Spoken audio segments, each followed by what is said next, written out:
আজকে আপনাদের সামনে আমি নিয়ে আসলাম সকালের টিফিন বাচ্চাদের দিব কিভাবে দিব।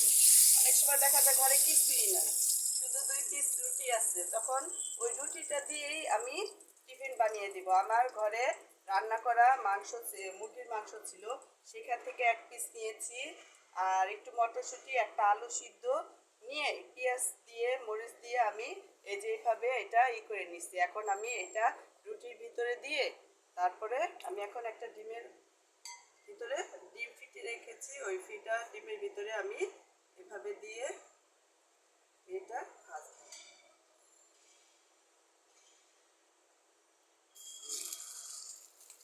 এভাবে করে আপনি আপনার বাচ্চার টিফিন দিয়ে দিতে পারেন। আমি কিন্তু এভাবেই দিই। সবসময় তো ঘরে টিফিন করার মতোই থাকে না।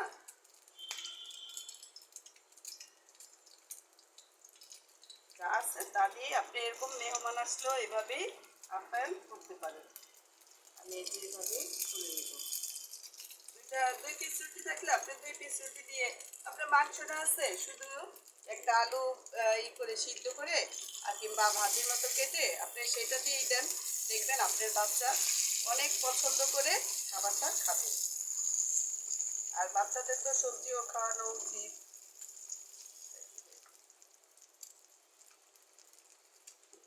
আমি কিন্তু আমার বাচ্চাকে এইভাবে করেই টিফিন দিই। সবসময় তো সবার ঘরে সব জিনিস থাকে না, কারণ দেখা যায় একটা জিনিস আনলে আরেকটা জিনিস শেষ হয়ে যায়, তখন সেটা ছাড়া যে হবে না এমন কোনো কথা না। আপনি যখন যেটা আছে সেটা দিয়েই কিছু করে দেওয়ার চেষ্টা করবেন। আর বাচ্চাদেরও শেখানো উচিত, বাবা যখন যেটা আছে সেটা দিয়ে খেতে হবে। আমার কিন্তু টিফিন প্রায় রেডি। এভাবে বাচ্চারও শেখা হইলো, মানে কিছু না থাকলে পরে যখন যেটা আছে সেটা দিয়ে কীভাবে মানে আমার লোক আসলে, মেহমান আসলে আপ্যায়ন করতে হবে, টিফিন নিতে হবে। বাচ্চাও কিন্তু ছোটো থেকে অনেক কিছু শিখে যায়। আর বাচ্চাদের পুষ্টিকর খাবারটা হয়, আপনি যদি টমেটো দিতে পারেন, সবজি দিতে পারেন, কিছু দিয়ে এরকম বেশি যে করতে হবে ঠিক আসলে তা না। আপনি দেখেন এটাকে যদি আমি এইভাবে কেটে দেই, আমার এটা 2 পিস হয়ে যাচ্ছে। একটা বাচ্চার টিফিন সুন্দর মতো হয়ে যায়। একজন মেহমান আসলে একজনের নাস্তা সুন্দর মতো 1 গ্লাস শরবত কিংবা 1 কাপ চা দিলে হয়ে যায়। আমার টিফিনটা কিন্তু হয়ে গেল।